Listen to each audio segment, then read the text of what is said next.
सोचना तो पड़ेगा रमा।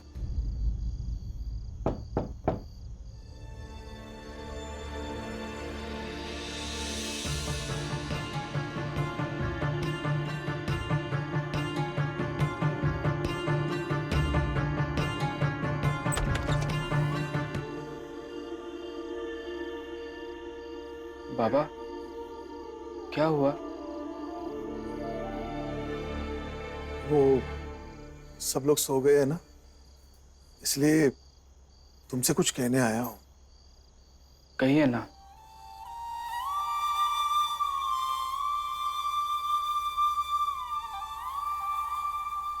वो ये कि आनंद के घायल होने से तुम अपना ध्यान पढ़ाई से भटका कर काम धंधा खोजने मत जाना। ये चोट, ये दर्द, ये दवा, ये तो आते जाते रहेंगे, लेकिन पढ़ाई नहीं रुकनी चाहिए। बस यही कहने आया था।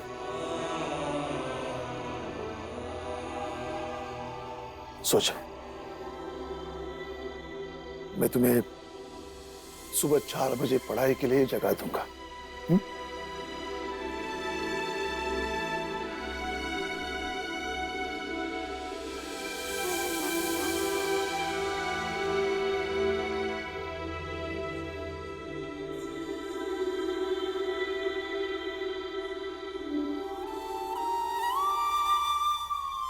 आपके बाबा से अच्छे बाबा मैंने आज तक नहीं देखे। हाँ रमा, मेरे बाबा की तरह बाबा जिसके पास है ना, उसे पढ़ाई में कभी कोई दिक्कत नहीं आएगी।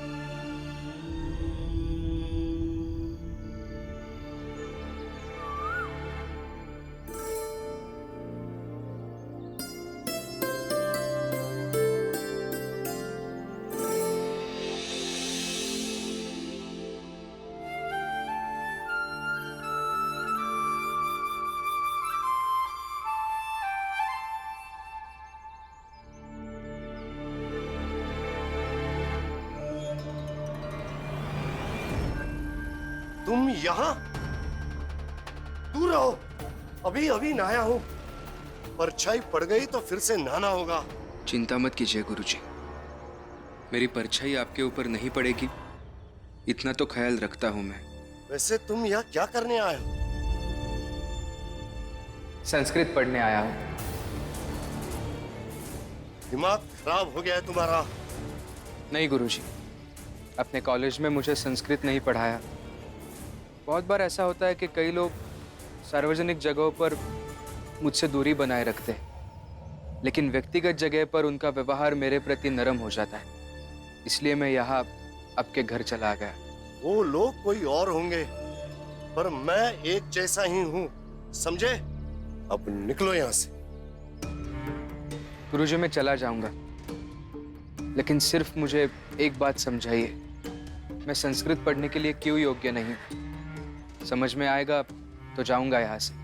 लगता है कल की पिटाई तुम भूल गए हो। अभी बताता हूँ। गुरुजी, छड़ी साथ में लेकर आया हूं, मारना है तो मार लीजिए, लेकिन अगर मैं होश में रहा तो मेरी संस्कृत पढ़ने की इच्छा और मेरे सवाल बदलेंगे नहीं। जी, कौन है ये और क्या चाहिए इसे? अरे जात का अस्पृश्य है, पर पढ़ना संस्कृत चाहता है। अरे मेरे पेट में पल रहे बच्चे का तो ख्याल कीजिए। इतनी मुश्किल से तो बच्चा ठहरा है कोख में। इसकी मनुष्यत से कोई अनहोनी ना हो जाए। भगाओ इसे यहाँ से। मैं भागूंगा नहीं गुरुजी, अब या तो आप मुझे संस्कृत पढ़ाइए या फिर संस्कृत पढ़ने योग्य बनाइए, जिससे कॉलेज जाकर मैं संस्कृत पढ़ सकता हूँ। इसे पड़े रहने दो यहीं पर, देखते हैं कितनी देर तक यहाँ खड़ा रहता है। तुम चलो अंदर। गुरुजी, गुरुजी। स्कूल जाके संस्कृत वाले गुरुजी से कहा कि मुझे संस्कृत सिखाओ ना। उनने मुझे भगा दिया और बोला कि तुम संस्कृत सीखने के योग्य नहीं हो। अब तो आप हर हाल में संस्कृत पढ़िए और उसे गुरुजी से पढ़िए।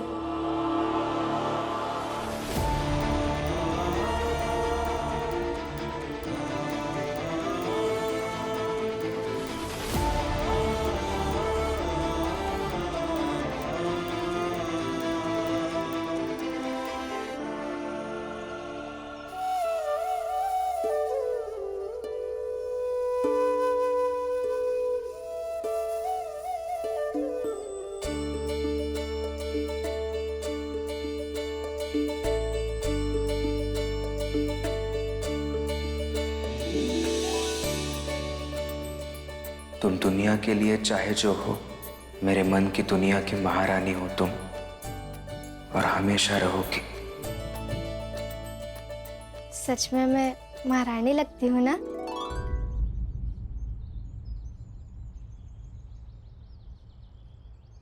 हाँ रमा, ऐसी महारानी जिसके पास ना तो 2 पैसे हैं और ना ही उसका पति कुछ करता धरता है।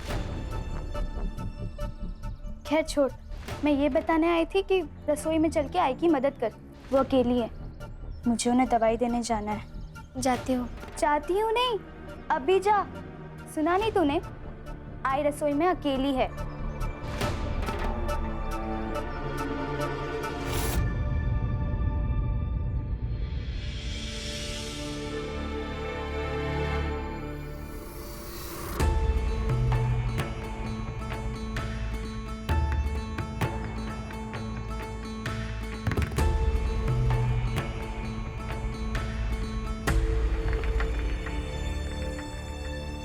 रमा, ये मैं बर्दाश्त नहीं करूंगी कि जीवन भर मेरा पति कमाता रहे, अपनी जान दे दे, और तुम्हारा पति पढ़ता रहे और तुम इस घर की महारानी बन जाओ।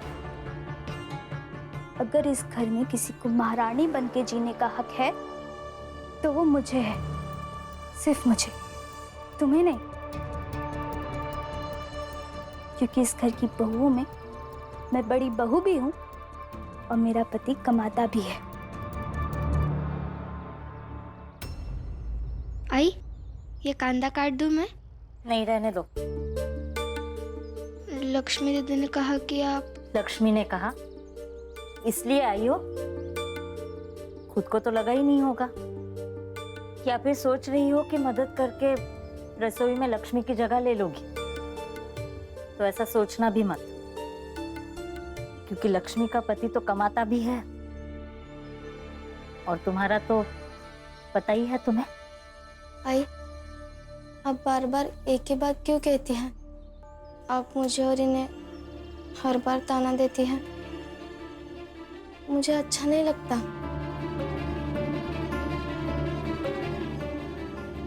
मैं आपको आई मानती हूँ और चाहती हूँ कि आप मुझे छोटी बेटी माने।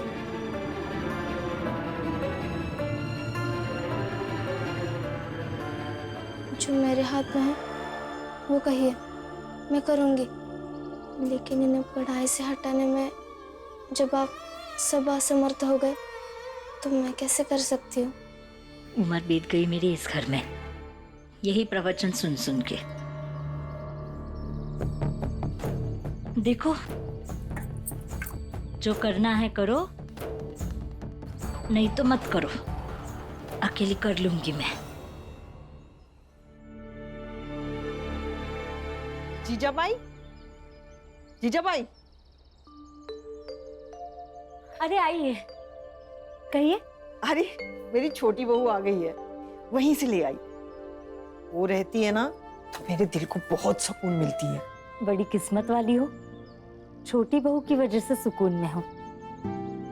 सबकी ऐसी किस्मत थोड़ी होती है। किस्मत तो नहीं, पर वो रहती है ना तो दिहाड़ी मजदूरी करके 2 पैसे कमा लाती है, बस, और कुछ नहीं।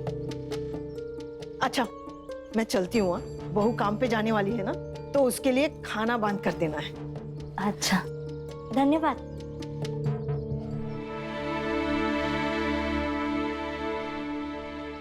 देखो रमा, इसकी बहू की तरह अगर तुम भी रोज कमा कर लाओगी तो मैं भी तुम्हारे लिए रोज खाना बांध कर दूंगी।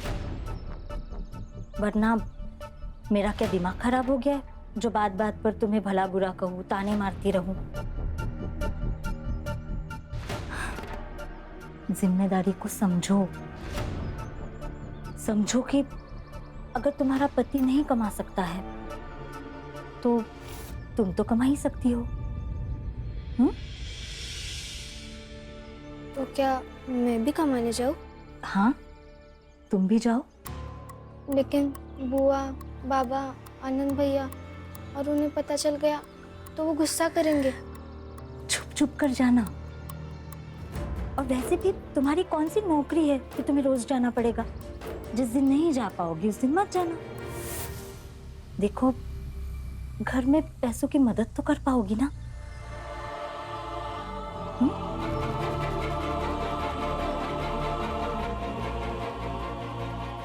ठीक है, इन्हें काकी के छोटी बहू के साथ जाती हूँ। बिल्कुल सही।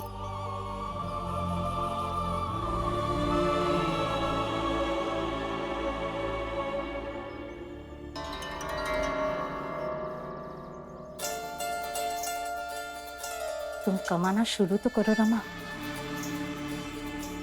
फिर जब घर वाले रोकेंगे तुम्हें खुद ही जवाब देने के लिए तैयार कर दूंगी।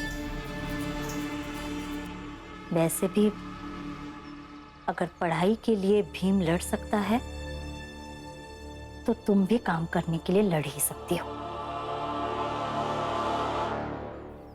मुझे लगता है राम जी कि हमें उस कारखाने के अलावा ना दूसरा काम भी ढूंढना चाहिए। काम तो ढूंढना पड़ेगा ही। आनंद घायल पड़ा है, उसकी दवा के खर्चे भी बढ़ जाएंगे।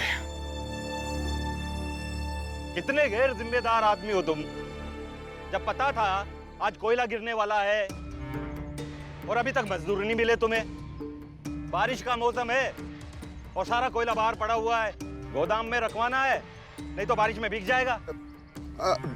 ढूंढ के लाता हूँ, अभी अभी जा रहा हूँ। तो सुनो, कहना 5 आना ज्यादा बढ़ा कर मजदूरी दे देंगे।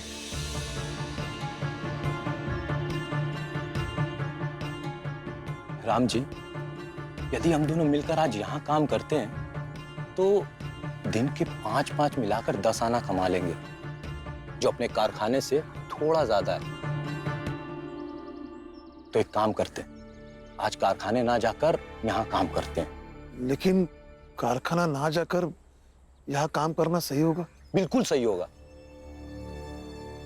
एक बात बताओ, यदि हम कारखाने से छुट्टी लेते हैं तो क्या सेठ हमारी छुट्टी का पैसे नहीं काटेगा? काटता है ना। और उस सेठ के बारे में क्या सोचना जो हमारे ऊपर चोरी का झूठा इल्जाम लगाकर हमसे हर्जाना मांगता है। सोचो मत, चलो।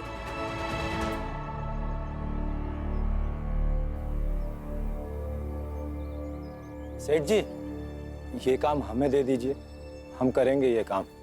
हाँ, सबसे पहले तो ये कोयला भरो बैलगाड़ी में। चलो जल्दी करो।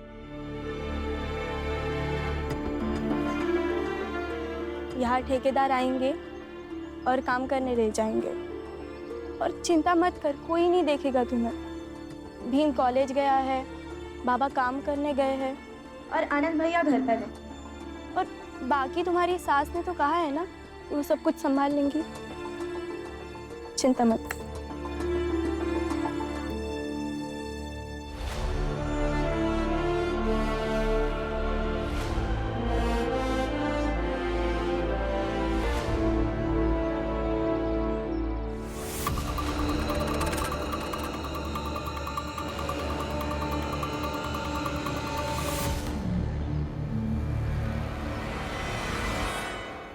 अरे सुनो, कोयला उठाने का काम है, करोगे? दुगनी दिहाड़ी मिलेगी, पूरे 5 आना। अरे जिसको भी करना है आ जाओ मेरे साथ। हाँ, हम करेंगे। हाँ आ जाओ, चलो।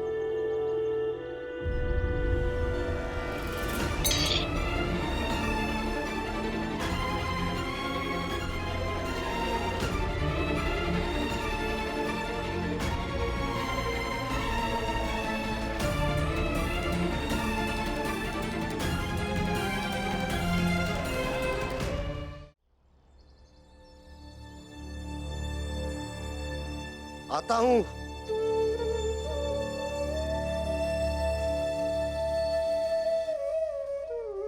अभी तक यही पड़े हो तुम?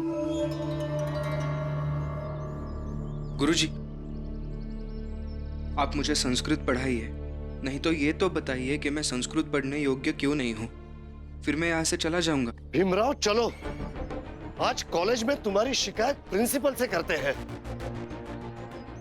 ठीक है, चलिए गुरुजी, और जरूर शिकायत भी कीजिए। फिर मैं भी तो प्रिंसिपल सर के सामने आपसे पूछूंगा, आपने मुझे संस्कृत क्यों नहीं पढ़ाया? और किस जुर्म का बदला लिया कि आपने मुझे कल इतना मारा? गुरुजी कहते हो और इतनी भी तमीज नहीं कि गुरु को परेशान नहीं किया जाता है। पुरानी कहावत है गुरुजी।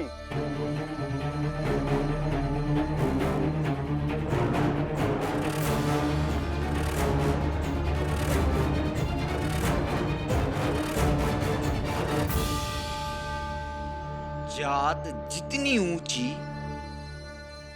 तमीज उतनी ज्यादा। तो इसके पास क्या तमीज होगी?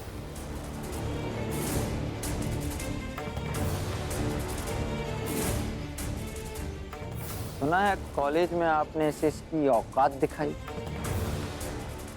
तो सोचा आपको धन्यवाद कह दूं। क्या है ना, कॉलेज नहीं आ सकता, इसलिए घर आ गया धन्यवाद कहने। लेकिन ये यहाँ आ गया मुझे परेशान करने। गुरुजी, मक्खी, मच्छर, इन्हें थोड़ी ना गरिमा का आभास होता है। कहाँ जाएं, कहाँ ना जाएं, ये तो गंदगी पर भी बैठते हैं और हम जैसे श्रेष्ठ इंसानों के साथ भी।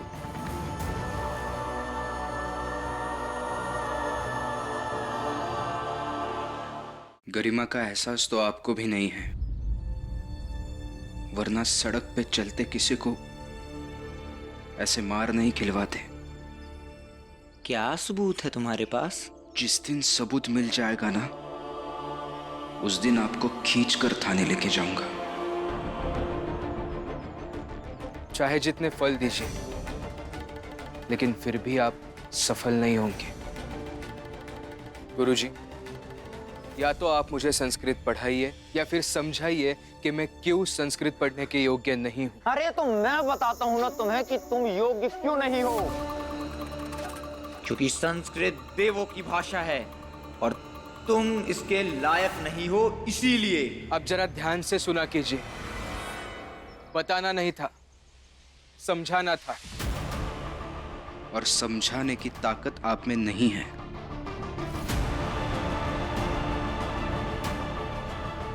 गुरुजी, आप कॉलेज जा रहे हैं? चलिए, चलते चलते कुछ बातें भी हो जाएंगी। लाइए, मैं इसे गुरु माता को दे देता हूं।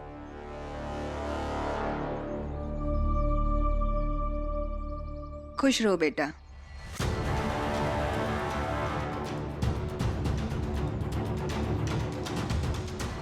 चलिए।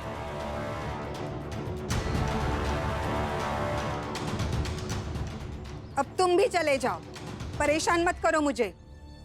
मेरी वजह से आप परेशान हो गई, इसलिए मैं क्षमा चाहता हूं। लेकिन आप यकीन कीजिए, मैं यहां पर किसी को परेशान करने नहीं आया हूं। चलता हूं। गुरुजी से योग्य बना दीजिए। मतलब योग्य बनाने के नाम पर इससे अपने घर का सारा काम करवाइए, मुफ्त का नौकर समझकर। 1 सप्ताह में आपके पास आना खुद ब खुद छोड़ देगा। तुम सही कह रहे हो नरोत्तम जोशी, ऐसा ही करूंगा अब। जाओ और मेरे घर के बाहर दरवाजे पर झाड़ू लगाकर कॉलेज आना। लेकिन गुरुजी, ऐसा करूंगा तो कॉलेज आने में देर हो जाएगी।